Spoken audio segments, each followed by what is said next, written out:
बातें तो बहुत कुछ हैं कहने को, लेकिन उससे पहले मैं मुबारकबाद दूंगा इस इदारे को कि इस इदारे ने इंतहाई नाजुक वक्त पर नाजुक मौजू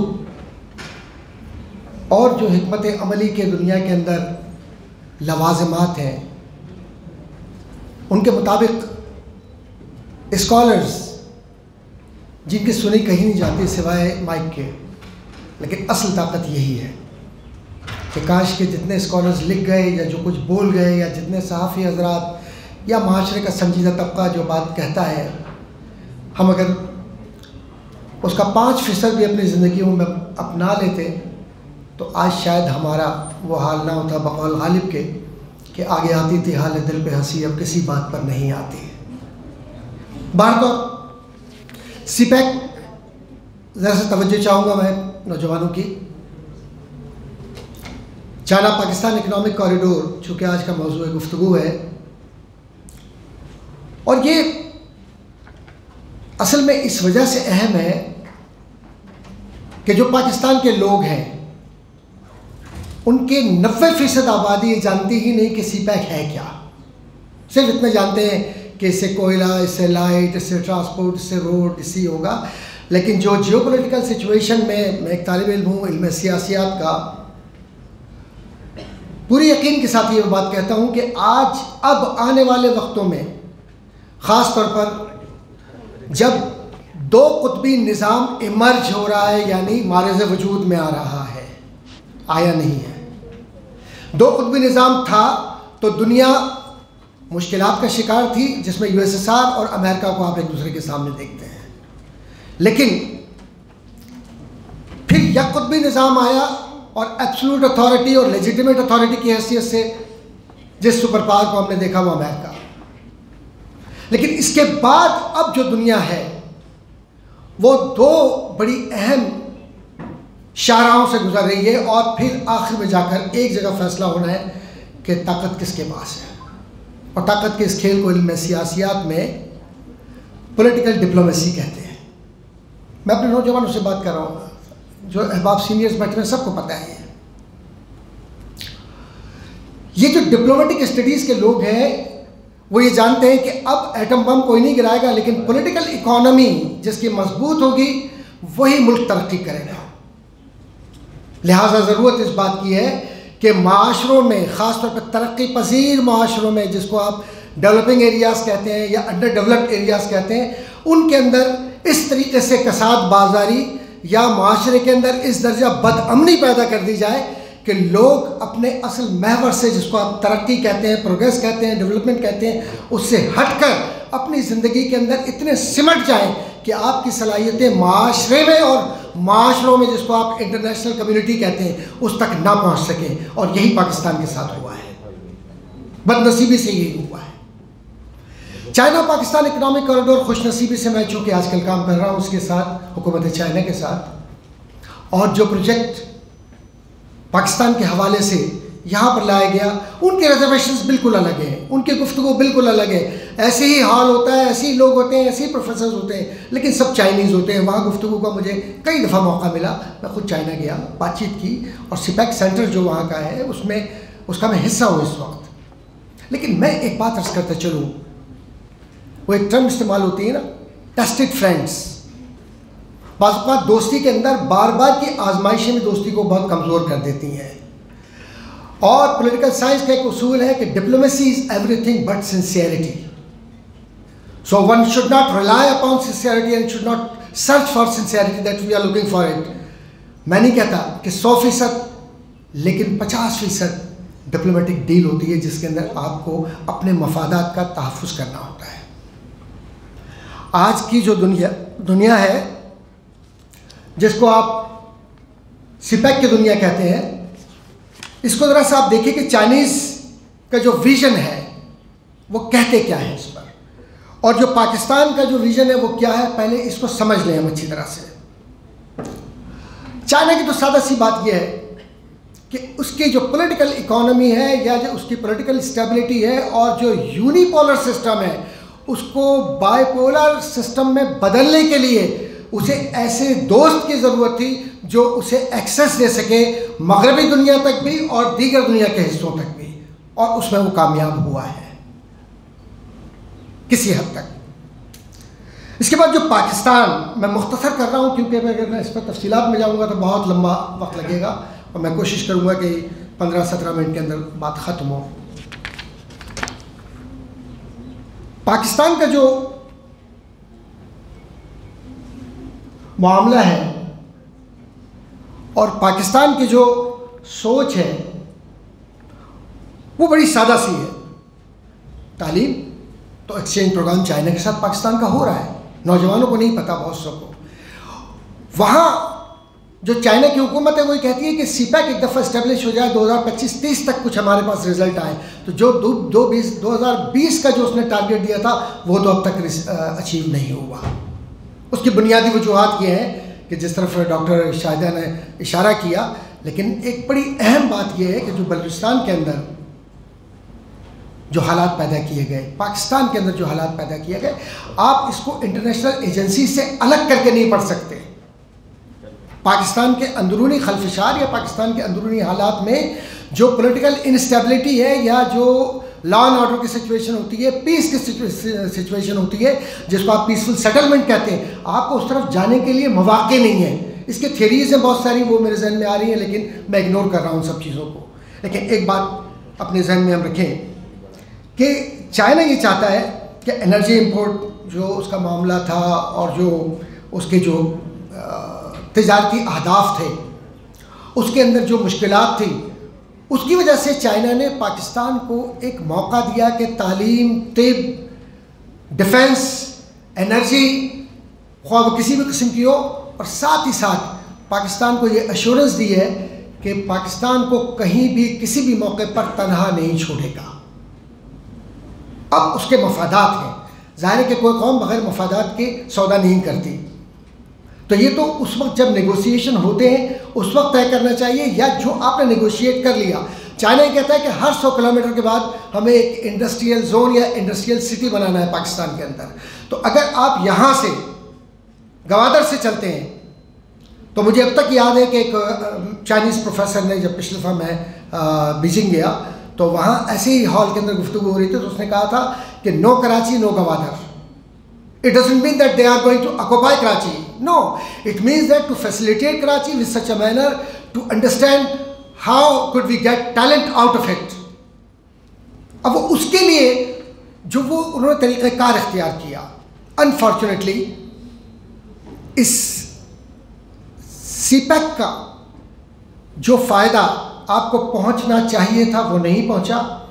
दूसरी बात ये कि पाकिस्तान से निकलकर अगर बाहर की दुनिया में देखें, जिसको आप कहते हैं वर्ल्ड पॉलिटिक्स या इंटरनेशनल रिलेशंस, उसके अंदर हाल में ही जो आपने G8 बराबर में आपने देखा हिंदुस्तान जिसको ऑर्गेनाइज कर रहा है, और जिस तरीके से उसके अंदर बैठकर जो आपके अपने करीबी अहबाब हैं वो पार्टिसिपेट कर रहे हैं, और उसके बाद मिसअंडरस्टैंडिंग चाइना के ख़िलाफ़ पाकिस्तान के अंदर डेलिब्रेटली की जा रही है कि साहब मकामी लोगों को रोज़गार नहीं मिलेगा। चाइना ने 80% मकामी लोगों की नुमाइंदगी की एश्योरेंस दी है। चाइना ने यह कहा है कि लैंग्वेज बैरियर को तोड़े, और ये बात सही है कि जब आइल्स आप करते हैं, GRE कहते हैं, GMAT करते हैं, बहुत सारे काम आप करते हैं और उसके लिए आप तैयारी करते हैं और लैंग्वेज को पूरा तैयार करके आप जा रहे होते हैं टेक्नोलॉजी के लिए और पैसे के लिए, तो क्या सबब है कि अगर आपको आसान तरीके से टेक्नोलॉजी और पैसा यहाँ से मिल जाता है तो आप दुनिया के अंदर उस परेशानी से गुजरें जिसकी कोई मंजिल भी नहीं है। कम अज़ कम इस वक्त बिला मुबालगा 122 से ज़्यादा लोग PhD कर चुके हैं चाइना से, जिन्होंने इंफॉर्मेशन टेक्नोलॉजी से लेकर, टिप से लेकर और आपके मैनेजमेंट साइंस और दीगर जो डिसिप्लिन्स हैं उसके अंदर पाकिस्तान में आकर कंट्रीब्यूट किया। लेकिन बदनसीबी ये है कि हायर एजुकेशन कमीशन के प्रोग्राम के तहत जो PhD करके आते हैं मकामी यूनिवर्सिटीज़ की पॉलिटिक्स के अंदर, उन लोगों को वो जगह नहीं मिलती जहाँ से फिर वो दिल बर्दाश्त होकर छोड़ कर चले जाते हैं।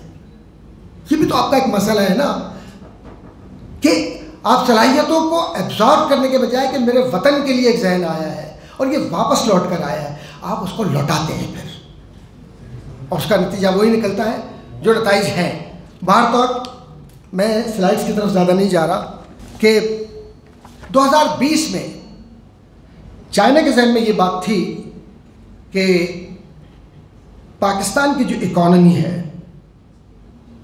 उस इकॉनमी की जो GDP per capita income, Pakistan के जो इनकम ग्रोथ रेट है, प्लस टैक्सेशन के साथ साथ करप्शन पर किस तरह से कंट्रोल किया जाए, उसका पूरा प्लान ऑफ एक्शन पाकिस्तान को दिया गया है और पाकिस्तान ने उसको देखा भी। मसला ये है कि जब हम खुद एहतसाबी के अमल से या सेल्फ अकाउंटेबिलिटी से नहीं गुजरेंगे, डॉक्टर साहब, उस वक्त तक कोई आसमान से उतर कर फरिश्ता नहीं कहेगा कि जनाब ये पाकीज़ा माशरा है, इसके अंदर ये हो गया, जब तक कि हम खुद ना सोचें कि उस्ताद अपने वक्त पर अपने क्लास में ना हो लेकिन ट्यूशन सेंटर में बैठा हुआ हो। मैं माफ़ी चाहता हूँ, एक डॉक्टर अपनी उस डेस्क पर ना हो लेकिन कहीं और प्राइवेट क्लिनिक के अंदर अगर वो काम कर रहा हो, कोई सोशल साइंटिस्ट एनालिसिस के बजाय वहाँ पर बैठ के गाने गा रहा हो, तो नताइज वही निकलते हैं कि जो है अक्लमंदरा इशारा काफ़ी है।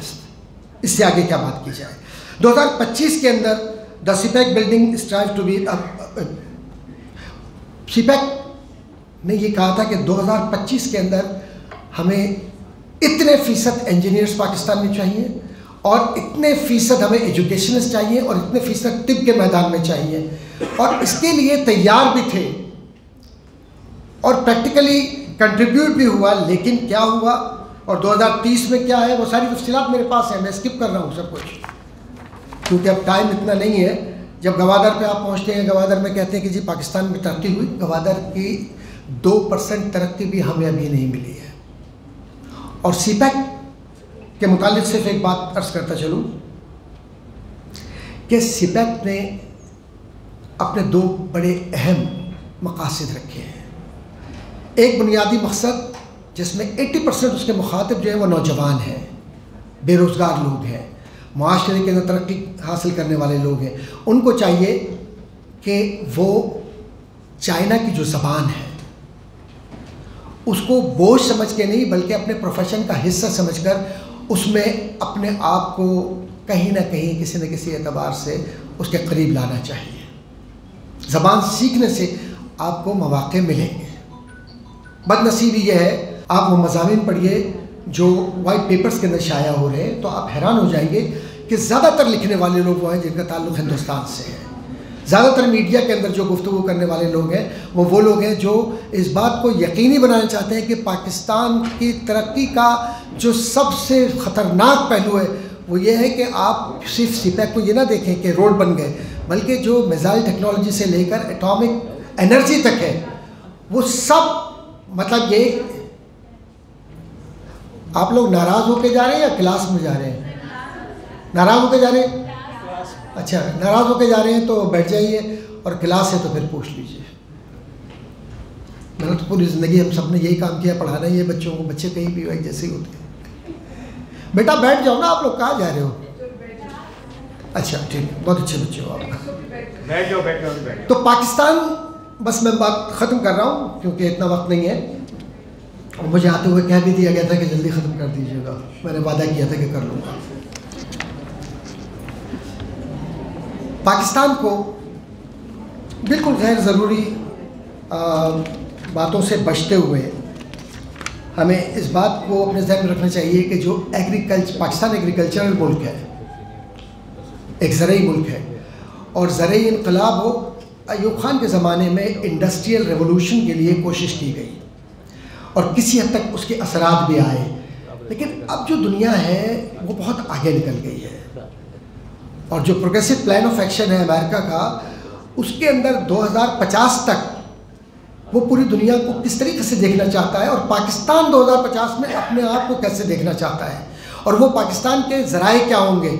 सबसे बुनियादी ज़रिया पाकिस्तान का उस मेयार की तहकीक होनी चाहिए कि जिसकी साइटेशन, उसके रेफरेंस पूरे वर्ल्ड के अंदर जाए। नंबर 2 जो मैं चाहूँगा, स्कॉलर्स जो सबसे आखिरी दर्जे में हुकूमत में रखा गया है और सिर्फ उन स्कॉलर्स को आगे रखा जाता है जो हुकूमत की वाह वाह कर रहे हो, खुदा के वास्ते इस रवैये से बाहर निकल आइए। आपकी वाह वाह करने के लिए स्कॉलर नहीं आया है, पाकिस्तान की वाह वाह करने के लिए स्कॉलर पैदा होता है। अगर आपकी वाह वाह की जाए तो आप में कुछ भी नहीं है, क्योंकि आप एक दिन अल्लाह वाले होते हैं और दूसरे दिन वही होते हैं जिसके लिए हुकूमत कहती है। छोड़ दें, अपनी ज़ात की नफ़ी कीजिए, जो 5 साल मनसूबाबंदी आप देते हैं, 5 साल प्लान मेरे पास है, रखा हुआ है, उसके अंदर जो आपने तरक्याती फ़ंड्स और तरक्याती मामलात में जो तालीम पर गैर संजीदा रवैया रखा हुआ है, तहकीक पर गैर संजीदा रवैया रखा हुआ है, इससे हमें बचना होगा। और चाइना ये कहता है कि जो डेफिसिट है एजुकेशन के अंदर, हेल्थ के अंदर या टेक्नोलॉजी के अंदर, वो हम पूरा करने के लिए आपके साथ तैयार हैं, शर्त ये हो कि मेरिट बेस्ड डिसीजन होना चाहिए। लेकिन वो अहलियत कहाँ से लाएं? वो अहलियत उस वक्त लाएंगे जब आप अहलियत के लिए मौके नौजवानों को देंगे।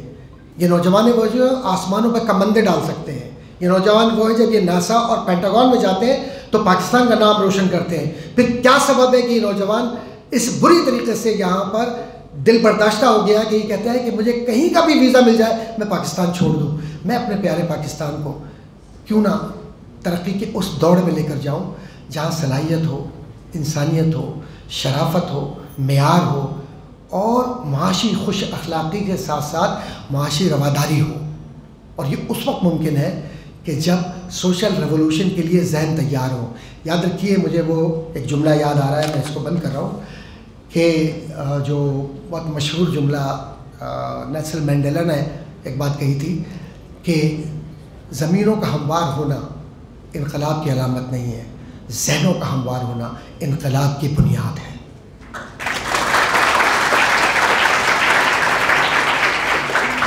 और ये पाकिस्तान बखुदा, मैं सही अर्ज़ कर रहा हूँ, इतना ज़रख़ेज़ है, मैं मायूस नहीं हूँ और ना इंशाल्लाह सीपैक रोल बैक होगा।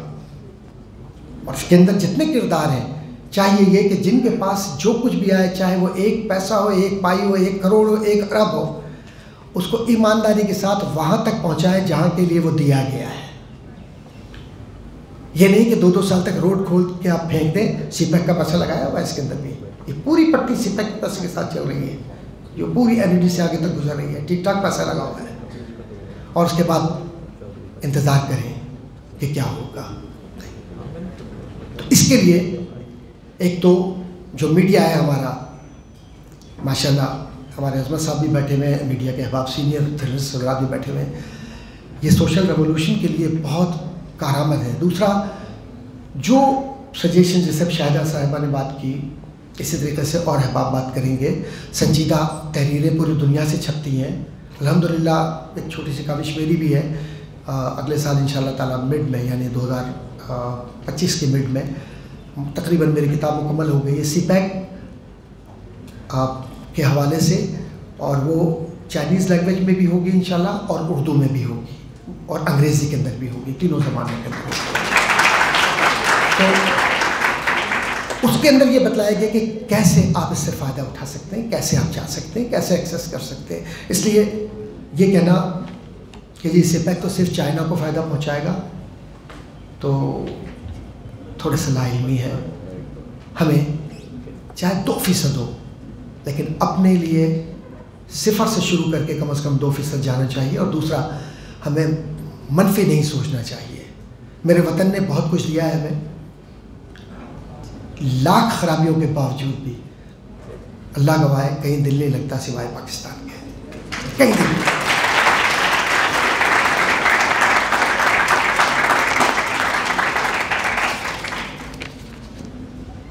चैलेंजेस हैं बहुत सारे, चैलेंजेस बहुत सारे हैं, और बहुत सारे सीरियस क्वेश्चंस भी हैं, बहुत सारी बातें भी हैं, लेकिन वक्त नहीं है इतना, और होना भी नहीं चाहिए क्योंकि दूसरों का वक्त है अभी। बहुत शुक्रिया। पाकिस्तान पाइंदाबाद।